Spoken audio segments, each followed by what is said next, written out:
Hello, welcome back to this video. Today I am going to explain you Picard method. अच्छा, बहुत सारे method मैं समझा चुकी हूँ, आप प्लेलिस्ट पूरी देख सकते हैं, उसमें मैंने बहुत सारे मेथड सिंपल मेथड में समझाए। तो आप अगर आपको कोई भी मेथड सीखना है तो वो पूरी प्लेलिस्ट देखें और साथ में ये वाली वीडियो भी देखें ताकि आपको पिकार्ड मेथड भी आ जाए और बिल्कुल भी वीडियो को स्किप नहीं करना है, शुरू से आखिर तक देखना है ताकि आपको समझ में आ जाए। तो ये क्वेश्चन मैंने जरा कॉम्प्लिकेटेड लिया है, थोड़ा सा मुश्किल है, लेकिन आपको मैं सिंपलेस्ट वे में समझाऊंगी ताकि आपको समझ में आ जाए। हो सकता है आपके पेपर में इजी क्वेश्चन भी आ जाए या फिर हो सकता है इसी तरह का क्वेश्चन आ जाए। तो ये कैसे सॉल्व करना है पिकार्ड मेथड से, तो ये देख लेते हैं। Solve the simultaneous differential equation, इस तरह इक्वेशन दी गई है, ठीक है। अच्छा, ये क्वेश्चन जरा डिफरेंट है। अक्सर क्वेश्चन में ये आता है कि एक आपको जो है फंक्शन दिया गया है, जैसे अगर आपको एक कोई भी दे दिया इन दोनों में से, इसमें तो ये दो इसलिए दिए हैं क्योंकि इसमें तीन फंक्शन है, तीन वेरिएबल्स है, एक्स वाई जेड, सही है। तो एक्स के जरिए हमें वाई और जेड को फाइंड करना है, ठीक है, बाय यूजिंग पिकार्ड मेथड। तो ये उन्होंने बोला है कि जब x की वैल्यू 0 है तो फिर y की 1 होगी और z की 1/2 होगी। अब हमें क्या करना है, obtain the values of y and z from third approximation when x is equals to 0.2 and x is equals to 0.5। अच्छा, इन दोनों पे y और z की वैल्यू फाइंड करनी है और पिकार्ड मेथड यूज करना है। थर्ड अप्रोक्सीमेशन में हमें ये वैल्यूज फाइंड करनी है। तो सबसे पहले मैं आपको फॉर्मुला बता देती हूँ जो यूजुअली यूज किया जाता है, और इसमें हम दूसरा फॉर्मुला यही लगाएंगे लेकिन फंक्शन थोड़ा चेंज हो जाएगा। देखिए, अभी हमें क्या फाइंड करना है, y और z। तो y अगर मैं y के टर्म में लिखूंगी ना तो इसमें y n प्लस 1 होगा y नॉट के, प्लस इंटीग्रल x नॉट से x तक के होगा और फंक्शन होगा x और y में। अगर z पे भी है तो z पे भी लिख सकते हैं, और ये dx के टर्म पे यानी कि with respect to x integrate होगा। अब हम स्टार्ट कर लेते हैं। सबसे पहले देख लेते हैं कि ये क्या है, f ऑफ x z। देखिए, ये फंक्शन y का है लेकिन हमें टर्म पे दिया हुआ है z की टर्म पे, सही है, और विद रिस्पेक्ट टू x हमें इंटीग्रेट करना होगा, ठीक है। और ये भी है कि एक और फंक्शन हमें दिया गया है जिसे हम फाई के टर्म में लिख देते हैं, x y z, y और z, ठीक है। तो ये तीनों हैं इसमें, d z over d x is equal to x cube y plus z, सही। ये आपको आई होप समझ में आ गया होगा। जो गिवन इक्वेशन में जैसे ये फंक्शन है इनको मैंने इसमें लिख दिया। अब इसके बाद अब आप ये देखिए, क्वेश्चन में दिया गया है x जब 0 होगा यानी कि इनिशियल वैल्यू जब 0 होगी तो y होगा 1, z होगा 1/2, ठीक है। जब x इज इक्वल्स टू 0.2 होगा तो हमें फाइंड करना है कि y क्या होगा और z क्या होगा, ठीक है। और x इज इक्वल्स टू 0.5 जब होगा तब भी हमें फाइंड करना है कि y क्या होगा और z क्या होगा, ठीक है। ये हमें फाइंड करना है। तो हम सोल्यूशन अब क्या करेंगे कि इससे हम y और z फाइंड करते जाएंगे। तो सबसे पहले मैं फॉर्मूला लिख देती हूँ, y n plus 1 y not plus x not से x तक के f x z n। ये z मैंने इसलिए लिखा क्योंकि इसके फंक्शन में, जो ये वाले फंक्शन में y नहीं दिया गया तो फिर मैं z n लिख दूंगी। अगर y दिया गया होता है तो मैं इधर y n भी लगाती, ठीक है।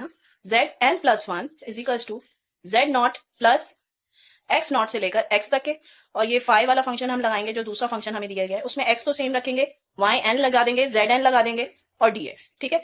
अब ये y n z n क्या है, जो अपकमिंग आता जा रहा है y और z की वैल्यू, वो हमें इसमें डालनी होगी फंक्शन में। और जबकि ये z नॉट हर फॉर्मूले में, हर हम अप्रोक्सीमेशन में z नॉट ही लेंगे, लेकिन इसमें फंक्शन में चेंज होता जाएगा, ठीक है। और इसमें भी इसी तरह होगा। अब ये सॉल्व करना कैसे है, ये आप शुरू से आखिर तक के अब जो मैं मेथड यूज करने जा रही हूँ उसको फुल कंसंट्रेशन से देखें। अब क्या करेंगे, n इज इक्वल्स टू 0 ले लेंगे हम सबसे पहले, ठीक है। y 1 हो जाएगा, देखें ये 0 इसमें प्लस करेंगे तो 1 हो जाएगा। y नॉट क्या है हमारे पास, अब ये इसको इनिशियल वैल्यू है ना, तो इसको मैं ये सारे नॉट्स ले लेती हूँ। ये x नॉट 0 है, y नॉट 1 है और ये z नॉट 1/2 है, ये हमारी इनिशियल वैल्यू है, ठीक है। तो इसको हम y नॉट ले लेते हैं, y नॉट है हमारे पास 1, ठीक है, ये 1 है, और प्लस x नॉट क्या है हमारे पास 0 है, सही है। x नॉट हमारे पास है 0 और x तक के जाएगा, z नॉट लगा देंगे क्योंकि हमारे पास इसका f फंक्शन, ये देखिए ऊपर ये हमारे पास z है तो ये z नॉट में चेंज हो जाएगा, ठीक है। अगर ये हम सॉल्व कर चुके होंगे तो ये n की जगह जब n वो होगा ना 1 तो इधर z1 आ जाएगा। तो अगर 1 2 3 जितना आता जाएगा तो वो n के हिसाब से लगाएंगे, लेकिन ये सेम ही रहेगा, ये हो जाएगा dx।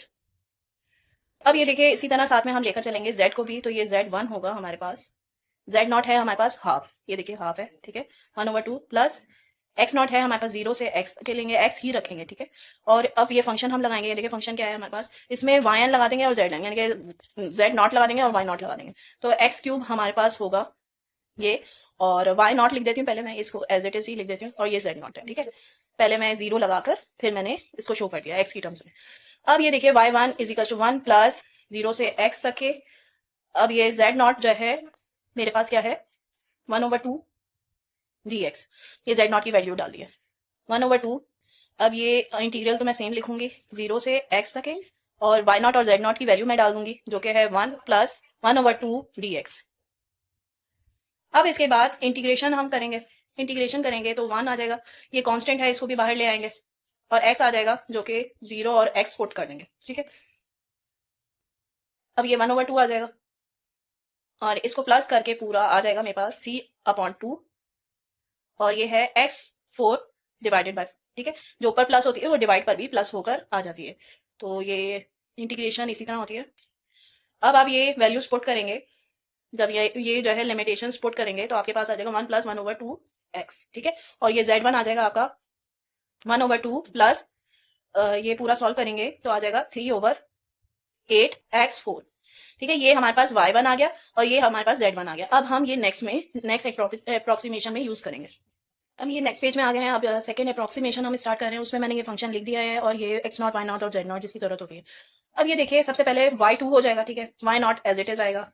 फॉर्मूला हम वही फॉलो कर रहे हैं, x0 से x तक है f(x) और ये z1 हो जाएगा, पहले था z0 अब ये होगा 1 क्योंकि n की जगह 1 आ जाएगा, ठीक है। फॉर्मूला यूज कर रहे हैं, फॉर्मूला बस आपको याद रखना है, फॉर्मूले के बगैर ये नहीं हो सकता। अब z के लिए भी एज इट इज यही होगा, x0 और ये x तक होगा, ये 5 होगा, x y1 z1 और ये होगा dx। अच्छा मैं आपको ये कहना चाहती हूँ कि अगर जब हमें सिंगल फंक्शन दिया जाता है तो समझे कि ये वाला फंक्शन नहीं दिया गया, ये वाला दिया हुआ है, y से हमें z फाइंड करना है तो हमें सिंगल पे ये करना होता है। अभी ये दो चीजें हमें फाइंड करनी है ना, तभी हम दो फंक्शन को एक साथ लेकर चलना है, हमें y भी फाइंड करना है और z भी फाइंड करना है x के जरिए। तो इसी तरह हम तभी दो फंक्शन को लेकर चल रहे हैं, लेकिन ज्यादातर क्वेश्चन हमारे पी कार्ड में आते हैं सिंगल फंक्शन आता है तो उसमें यूज होता है। आज मैंने जरा कॉम्प्लिकेटेड क्वेश्चन उठाया है ताकि आपको समझा सकूं, आई होप आपको समझ में भी आ रहा होगा। तो आप ये सिंगल फंक्शन के लिए भी यही मेथड यूज करेंगे, ठीक है। अब आगे चलते हैं, y2 = ये 1 हो जाएगा, ये 0 होगा और इसमें हम z1 वाला वो लगा देंगे क्योंकि ये देखें z है, ठीक है। अब z1 हमारे पास क्या आया था, ये z1 आया था और ये देखें y1 आया था, लेकिन हमें जरूरत है z1 की तो हम इधर z1 ले लेंगे। ये देखिए मैंने z1 लिख लिया। अब z2 के लिए क्या करेंगे, x0 प्लस x0 से x तक जाएगा और ये फंक्शन था हमारे पास x3, ये इधर मैं लिख देती हूँ x3 y प्लस z है, सही है। तो ये देखें y1 हो जाएगा और ये z1 हो जाएगा, x तो हमारे पास ऐसे ही रहेगा ना, तो ये y1 देखें y1 हमें यही लेना होगा, ये वाला, तो ये y1 हम ले लेते हैं 3/8, सॉरी ये z1 है तो ये मैंने z1 इधर ले लिया, गलती से पहले ले लिया, और प्लस हम लेंगे y1 हमारे पास क्या आ रहा था, y1 हमारे पास ये आ रहा था तो हम ये ले लेंगे 1 + 1/2x, ठीक है, dx। तो ये पूरा हम इसको प्लस माइनस करेंगे, फिर इसके बाद लिखेंगे। तो सबसे पहले मैं y2 का कर लेती हूँ, y2 भी साथ साथ लेकर चलना है, इसका इंटीग्रेशन हम ले लेंगे तो हमारे पास आएगा 1/2x प्लस 3/8 1/5x5 आएगा, ठीक है। और ये 0 to x हो जाएगा, इसका फंक्शन हमारा पूरा इक्वल आ जाएगा। z2 अभी मैं इसको नेक्स्ट लाइन पे करूंगी, ये हमारे पास आ जाएगा 1/1 1/2x प्लस 3/40x5, ये हमारे पास y2 आ गया, ठीक है। अब नेक्स्ट z2 मैं ये वाला इधर ले रही हूँ ताकि हो जाए, ये इधर मैं कॉमा लगा देती हूँ। अब z2 = 1/2 प्लस, अब ये इंटीग्रल मैं एज इट इज ही लिखूंगी, ये x0 0 कर देती हूँ, ठीक है, x हो जाएगा, x³ ऐसे ही लिखना है। अब इनको आपस में प्लस माइनस करके मेरे पास आ जाएगा 3/2 प्लस 1/2x प्लस 3/8 x⁴, ठीक है। अब आप ये देखें आपका भी यही आ रहा है या नहीं, इसको सॉल्व करने के बाद, यानी कि इसमें यही सॉल्व हो रहा है कि ये दोनों कांस्टेंट है तो इन दोनों को हम आपस में प्लस माइनस कर देंगे और ये सब लिख लेंगे क्योंकि इसकी पावर सेम नहीं है तो हम एज इट इज लिख लेंगे। फिर इसके बाद इंटीग्रेशन करेंगे हम। इंटीग्रेशन करने से पहले क्या करेंगे कि इसको x को ना इन सबसे मल्टीप्लाई कर देंगे। अब ये इंटीग्रेशन नहीं करते, 3/2 x³ plus 1/2 x⁴ plus 3/8 x⁴ हो जाएगा, ठीक है, dx। अब 1/2 प्लस 3/2 x⁴/4, ठीक है, प्लस 1/2 1/5x5 हो जाएगा प्लस 3/8 और ये 1/8 x⁴ हो जाएगा, ठीक है। ये होगा हमारा 0 से x तक की लिमिट होगा। 1/2 लिख लेंगे, अब इसे सॉल्व करके लिखेंगे तो हमारे पास आएगा 3/8 x⁴ plus 1/10 x⁵ plus 3/64 x⁵, ठीक है। ये लिमिट्स भी अप्लाई करेंगे तो x की टर्म में हमारा यही आएगा, ठीक है। तो ये होगा हमारे पास z2। अब नेक्स्ट जो आखिरी थर्ड अप्रोक्सीमेशन के लिए हमें अप्लाई करना है तो n = 2 ले लेंगे हम, ठीक है। हमें क्या यूज करना है, देखें ये y2 है ना, ये y2 जिसका हमारे पास ये आ रहा था फंक्शन और ये z2 ये हम यूज करेंगे अब नेक्स्ट में। तो आप यही बोल रहे होंगे ये काफी लंबा होता जा रहा है, लेकिन ये है कि ये आसान है, इतना मुश्किल नहीं है। फॉर्मूला यही यूज कर रहे हैं, वाई नॉट लगेगा, एक्स नॉट से एक्स तक के जा रहा है, एफ ऑफ एक्स z2 लेंगे हम, और dx with respect to x हमें इंटीग्रेट करना है दोनों में। ये होगा z not plus x not से x तक के जाएगा, फाई लेंगे जिसमें x होगा, y2 होगा और z2 होगा। सही है, ये थर्ड अप्रोक्सीमेशन चल रही है, हो सकता है आपको फोर्थ अप्रोक्सीमेशन तक के दिया जाए या सेकंड अप्रोक्सीमेशन तक के दिया जाए, तो क्वेश्चन कुछ भी हो सकता है, बस क्वेश्चन आपको देख के करना है। अब y3 हम ले लेते हैं 1 प्लस, जिसमें फंक्शन हमारा f में था z, सिर्फ z था, ठीक है, जो इनिशियल फंक्शन जो दिया गया होता है ना उसके मुताबिक होता है। तो x नॉट हमारा हो जाएगा 0, ये 0 ले लेते हैं, ये x तक के जा रहा है। z हम क्या ले रहे हैं, ये z2 ले लेंगे, तो 1/2 प्लस 3/8 x की पावर 4 प्लस 1/10 x की पावर 5 प्लस 3/64 x की पावर 8 और dx। सही है, ये ब्रैकेट में dx। अब इसको हम सॉल्व करते हैं, साथ में ये एंड में लिख देती हूँ, z3 भी साथ साथ चल रहा है, इस इधर नहीं आ सकता था तो मैंने इसमें कर दिया। z3 है 1/2 प्लस 0 से x तक ही जाएगा, x क्यूब लेंगे क्योंकि हमारा इनिशियल फंक्शन यही था, x cube plus into y plus z है, तो y पहले लेते हैं, y2 लेंगे हम, y2 ये रहा 1 प्लस, यही सब लिखूंगी मैं, 1 plus 1/2 x plus 3 x5 3/40 x5, फिर अब z2 ले लेंगे 1/2 plus 3/8 x4 plus 1/10 x5 plus 3/64 x8, ठीक है, ये dx में ले लेंगे साथ में।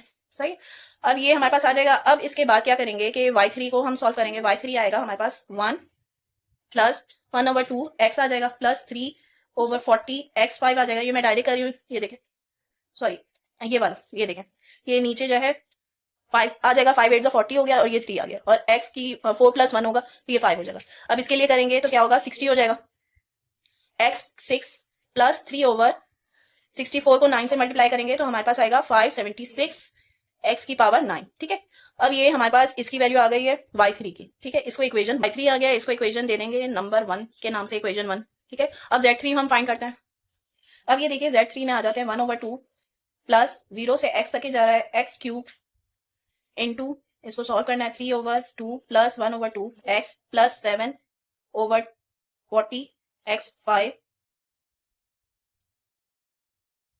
प्लस 3/8 x4 प्लस 3/64 x8, ठीक है, dx। इस स्टेप में हमने क्या किया है कि जो कांस्टेंट है उनको प्लस करके इधर लिख दिया है, बाकी ये सारे जितने सॉल्व हो रहे थे वो कर लिए, आपस में प्लस माइनस कर दिया। अब z3 हमारे पास 1/2 प्लस, अब x को मल्टीप्लाई कर देंगे इस होल टर्म से, ठीक है, तो अभी इंटीग्रल खोलेंगे नहीं, इंटीग्रेशन करेंगे नहीं, तो 3/2 x क्यूब प्लस 1/2 x की पावर 4 प्लस 7/40 x की पावर 8 प्लस 3/8 x की पावर 7 प्लस 3/64 x की पावर 11, ये हो जाएगा dx। अब इसके बाद हम क्या करेंगे कि इंटीग्रेशन अप्लाई कर देंगे, 3/8 8 हो जाएगा, यानी कि ये 4 होगा, 4 2 8 हो जाएगा, x की पावर 4 हो जाएगा, 1 प्लस 1/10 x की पावर 5। आप इंटीग्रेशन करेंगे ना तो तब आपको ज्यादा समझ में आएगा, साथ में इसको 9 से मल्टीप्लाई करेंगे तो ये हो जाएगा 360 x की पावर 9 प्लस 3/64 x की पावर 8 प्लस 3/768 x की पावर 12, जो कि ये हमारे पास आएगा z3, और इसको हम नाम देंगे इक्वेशन 2। अब ये देखिए क्वेश्चन में हमें 0.2 पे फाइंड करना था और 0.5 पे मान करना था, हमने y और z की थर्ड अप्रोक्सीमेशन तक हमने फाइंड तो कर लिया, लेकिन वैल्यूज फाइंड करनी है, तो वैल्यूज फाइंड करने के लिए हम क्या करेंगे, put x is equals to 0.2 in equation 1 and equation 2। सही है, तो इन दो में हम जो है 0.2 पुट करेंगे, जैसे y3 हमने जो फाइंड किया है 1 प्लस 1/2 इंटू 0.2 प्लस 3/40, जो इक्वेशन आई थी ना उसमें जहां जहां x है ना उधर आप 0.2 बस डाल दीजिए, ठीक है, और फिर है 1/60 इंटू 0.2 की पावर 6 प्लस 3/576 इंटू 0.2 की पावर 9, ठीक है। अब इसको आपको सॉल्व करना है तो सॉल्व कर दीजिए, मैं यहीं तक छोड़ूंगी, आप इधर तक भी छोड़ देना है तो आपको मार्क्स मिल जाएंगे, ठीक है। इसको सॉल्व करेंगे भी तो ये इसकी पावर्स में ना बहुत पॉइंट में डिफरेंस आएगा, यानी 0.000 कुछ समथिंग आएगा, तो इसको या तो यहाँ तक छोड़ दीजिए या तो आप वो कर लीजिए, सॉल्व कर लीजिए कैलकुलेटर से।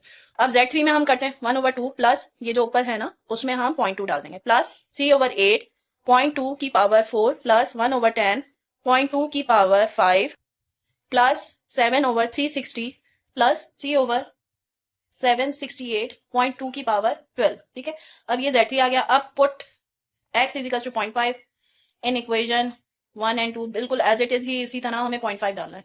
ठीक है, तो इक्वेजन 2 में हम ले लेंगे, तो ये है y3 इज इक्वल टू हो जाएगा 1 प्लस ये 0.2 आपने जहाँ जहाँ डाला है ना उधर 0.5 डाल दीजिए, तो बिल्कुल सेम यही आ जाएगा। सही है, तो प्लस ये मैं जल्दी जल्दी लिख देती हूँ, आप भी इसी तरह सॉल्व करें और फिर मुझे बताएं कि आपका भी क्या आंसर आया है इसका। और अगर आपको सिंगल फंक्शन से करना होगा तो सिंगल फंक्शन से बिल्कुल यही मेथड यूज करना है, आप बस सिंगल फंक्शन को ही इसी तरह यूज करते जाएंगे, बस इसी मेथड से आप करेंगे तो आपका आंसर आ जाएगा। ठीक है, अब Z3 ये फाइंड करते हैं 1/2 प्लस 3/8.5 की पावर 4 प्लस 1/10.5 की पावर 5 प्लस 7/360.5 की पावर 9 प्लस 3/64.2 की पावर 0.5 की पावर 8 प्लस 3 इंटू 0.5 की पावर 12/768। आई होप आज की वीडियो आपको पसंद आई होगी और फुली समझ में आ गया होगा। इसकी कैलकुलेशन काफी कॉम्प्लिकेटेड थी और आपको सिंपलेस्ट वे में मैंने आपको समझाया है। आई होप अगर कोई भी मेथड होगा तो आपको अच्छी तरह समझ में आ जाएगा कि किस तरह सॉल्व करना होगा। वीडियो पसंद आए तो लाइक शेयर सब्सक्राइब जरूर कर दीजिएगा। Thank you.